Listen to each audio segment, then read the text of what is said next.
Okay, we're going to do an overview of the Jobs module in Microsoft Dynamics NAV 2016. I have logged into NAV as a project manager. Within NAV, each user can potentially have a different role depending on what it is you would like to see within the system when you first log in, and as it also relates to certain levels of security. So I'm a project manager. That means I get to look at upcoming invoices, work in process. I have a list of notable customers, reports, and notifications. Also across the top, I'm able to access things like a job journal, resource journal, timesheets, and other areas that are relevant to me as a project manager. Let's get started. I'm going to click on Jobs, and here I see a list of the open jobs in the system, and I'll go to Reports because I'd like to get an overview of what's going on right now for my various jobs. I'm going to first look at cost, and then I'll look at price. Let's draw a distinction. Cost is the internal cost that my company is incurring relative to the job. Price is the external price that I'm going to charge the customer for my work. And so cost is internal, price is what we're charging externally. So let's check out our costs. Here I'm able to see various jobs, for example, the setting up 8 work areas or the setting up of 10 conference rooms. And then according to the work breakdown structure, I can see my actual total cost with subtotals and my budgeted total cost. So I can see I have a small variance here. Actually, not that small, it's 20%. And then I see I've got a variance here as well. So that's my internal cost. How about what I've invoiced the customer? For that, I'll go to my actual to budget from the price standpoint. And again, looking at the job in question,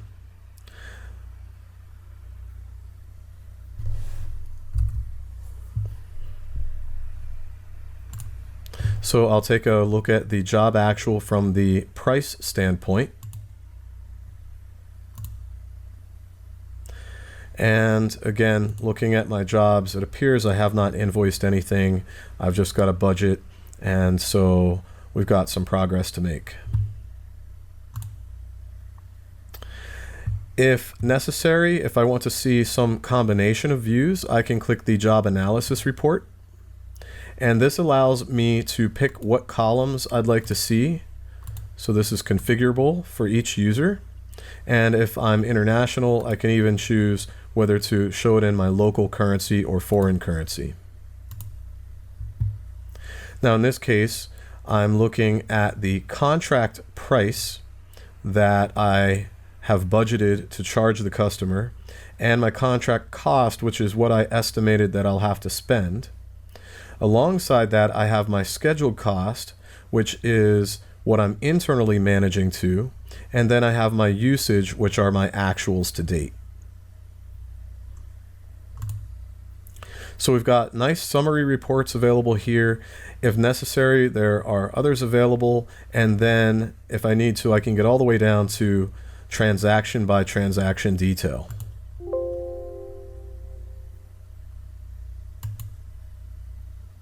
So here I'm able to see the usage for all of my various resources and items against this particular job.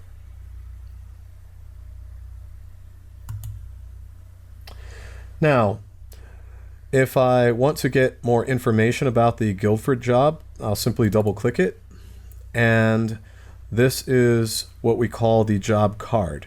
So if you're setting up a brand new job, you would enter a job number, description, you'd pick a customer, so this is going to the Guildford Water Department, and then indicate the address of the work and possibly a contact. The status begins with a status of planning. So you can imagine that if you're in an industry that requires a lot of bids and proposals, if you have a bid coming up, the first thing you do is create a job for it and set that job to a status of planning so that you can do detailed line level estimates. Once you've completed your estimating process, you will change the status to quote, and then you'll issue your proposal. Once that proposal is accepted, you would then be able to change this job to a status of order and actually begin managing against that very same estimate that you created at the beginning, all the way through to completion. So you can use the jobs module for estimating and also for actual work, and it's all seamless. My line level estimating, in the general industry, we call these work breakdown packages or work packages or work breakdown structure. That is represented by what we call the job task lines. The job task lines are an unlimited list of rows that you can structure however you see fit.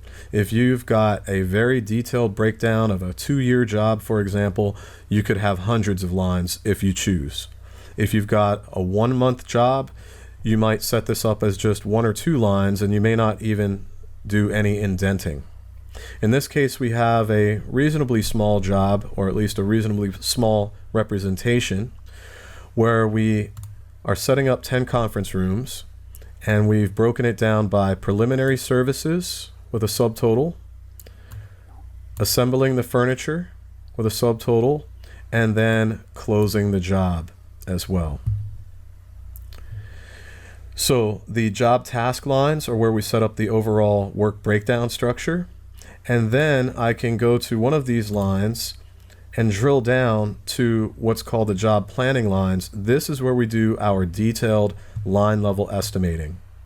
Much like Excel or some other system, here I can call out the exact resources or types of resources that I'm going to use, the items or products or inventory, and I could also indicate various GL items, which would be other miscellaneous fees that are not represented by a resource or item.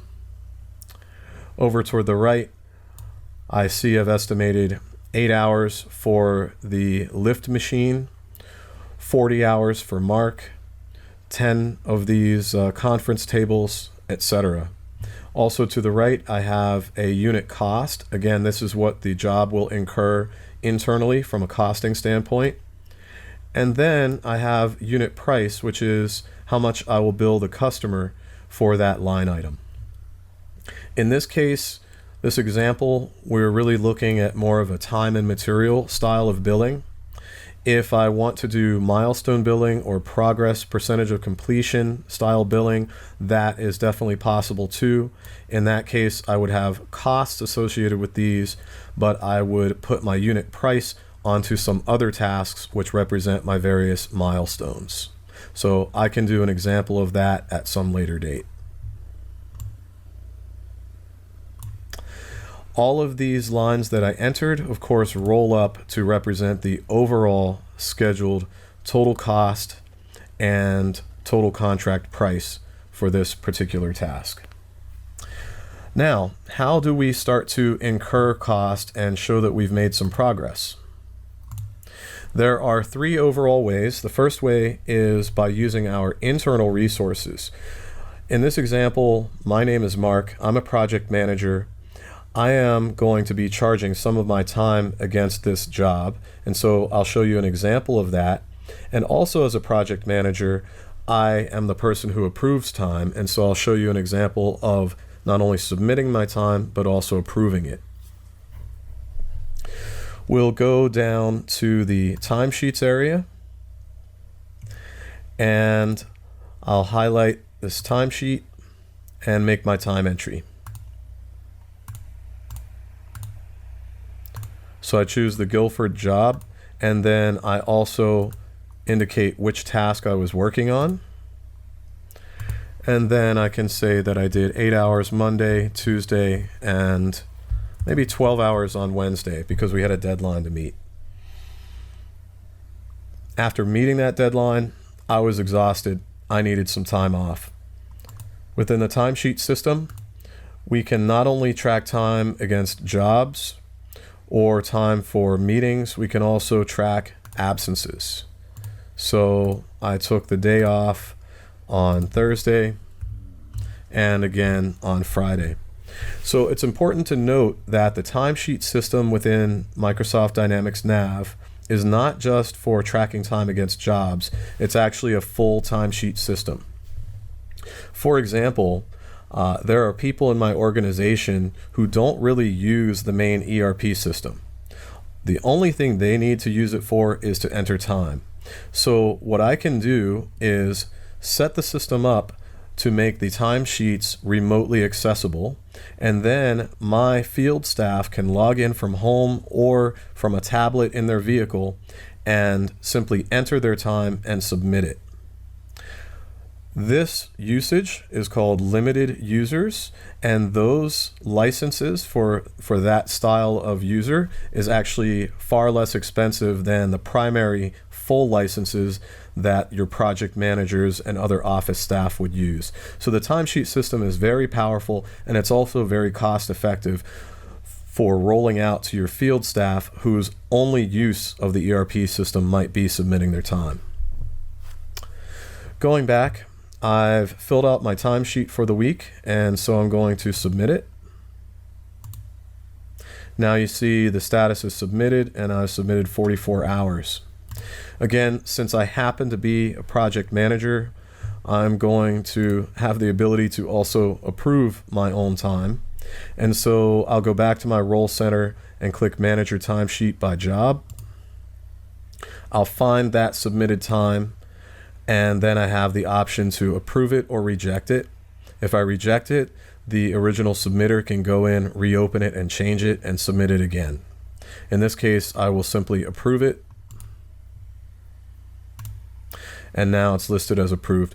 You'll notice also that I do not see the time associated with the days off, because in my particular case, I'm only concerned with job-related time because I am a project manager. Now, from an hours standpoint, I have processed the timesheets. The timesheets have been submitted and approved. From a financial standpoint, there may be some other processes that take place either on a weekly or monthly basis before job cost is officially reviewed and allocated to the jobs. I'm going to do that step myself.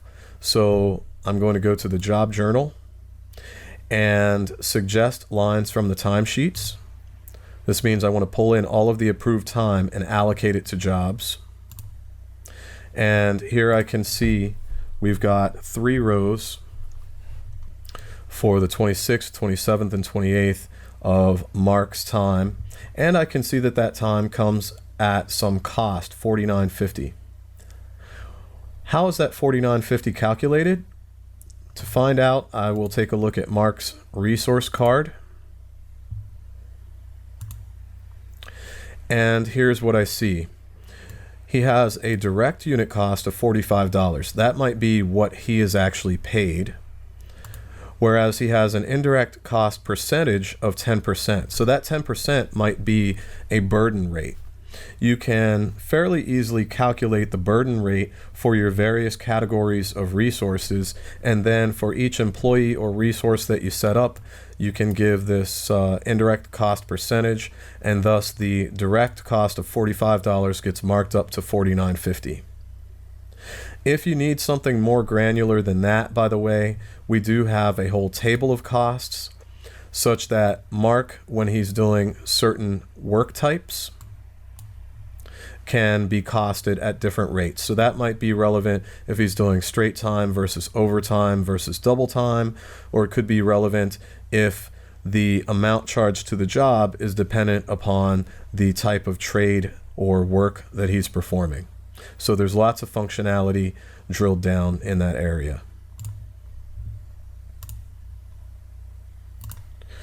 For now, I want to go ahead and get this time posted so that my project managers can see the actuals on their jobs. So I will just go ahead and click post. Okay, so I submitted my time, I approved it, and then I posted it through the job journal so that the cost will hit the job. The second major way that hours get posted against a job, or the cost gets posted against a job, is by the use of subcontractors. So if I have external vendors or external subcontractors, they are going to get paid via purchase orders and purchase invoices. So I will now go to the purchase order module and create a new purchase order. First, I'll select the vendor, who will be London Postmaster. And then I'll specify what it is that they are supplying. There is a storage system that I frequently buy from them, and so I actually have that listed as an inventoriable item.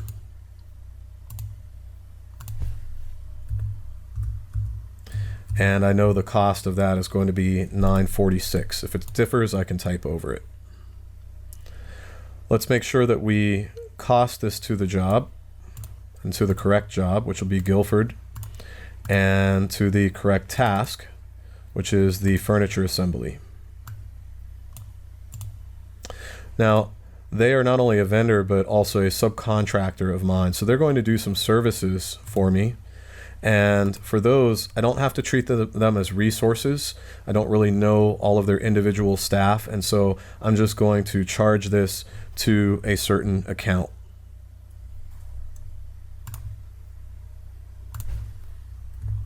And they're going to charge me $1,000 to assemble that storage unit. And once again, I need to make sure that I allocate this to the particular job and task in question.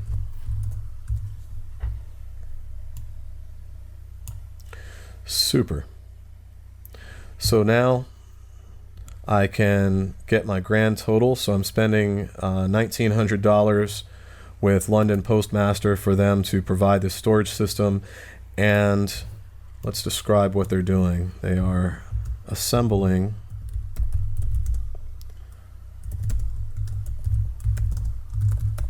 the storage system. So they're going to charge me $1,900 to bring that item in and assemble it.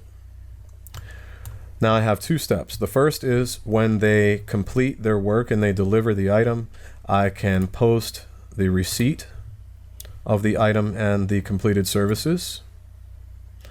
And then once the invoice for that work comes in, the accounts payable department will look at the invoice, find out the PO number.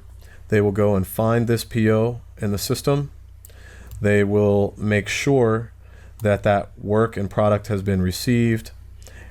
They will verify the cost to match it, and then enter the invoice number. And now post this as a payable. All right, so I've incurred internal resource time against the job, and I have posted the use of some subcontractors or vendors against the job. Now I'm going to go back to the job, and rather than run a report, I want to get lots of details right on my screen. I will navigate over to the ledger entries, and I can see it right here. Here's the time that Mark spent on the 26th, 27th, and 28th. 8 hours, 8 hours, and 12 hours. And here is what I've incurred for London Postmaster to sell me the storage system, and to assemble that storage system, they charged me $1,000. Super. So I've done some work, I've made some progress, and now it's time for me to invoice the customer. I can do that right from this job. I'll go up to Actions, Create Job Sales Invoice. And in this case, I'm going to do it just for the Guilford job because that's the one I'm managing. One invoice is created, and now I'm going to navigate my way over to that sales invoice. and take a look at it. So this is for the Guilford Water Department. So it's being sent to this address. As I mentioned, we're itemizing this on a time and material basis, and so I'm able to call out all of these details. And so I will go ahead and post this. Since you can't see my printer, I will open this back up on the screen and then go to print preview. And this is what the standard invoice would look like right out of the box. Obviously, we have a sample logo here, and so logos and formatting and all those other areas can be changed at will.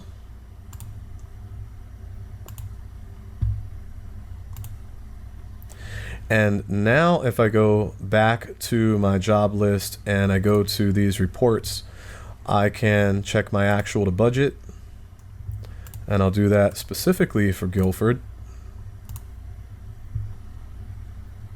And I'm able to see now that Mark has gone over budget, spent a lot more hours assembling that furniture.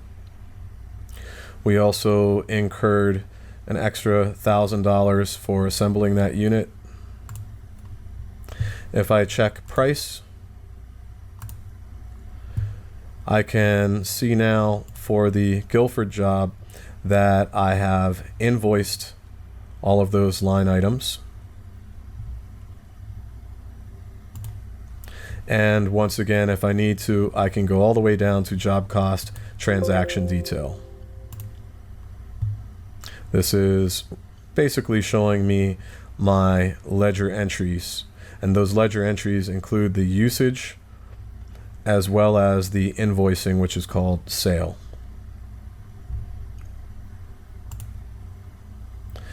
Now, finally, I may have some specific rules on revenue recognition and WIP. If I double-click this job, the WIP method I'm using for Guilford is sales value. More commonly, lots of people use completed contract for very short jobs, or they might use percentage of completion is another common WIP method. At any point, particularly or often at the end of the month, I can go to Actions and click Calculate WIP. And it says it was successfully calculated.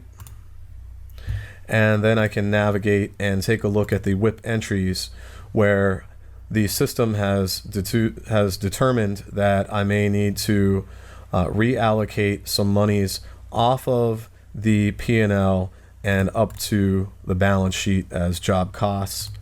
Also, there could be a discrepancy in my invoicing where maybe I'm not allowed to recognize some of my invoicing yet, and some of that therefore may go from job sales and be reallocated over to deferred revenue on the balance sheet. And so I'm able to calculate the WIP entries automatically based on my WIP method. Then I can review these WIP entries. And then finally, I can go and post that WIP to the GL as well.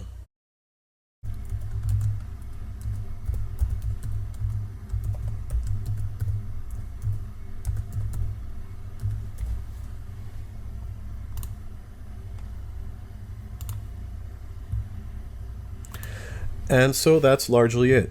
I was, again, able to show how a job is set up and organized.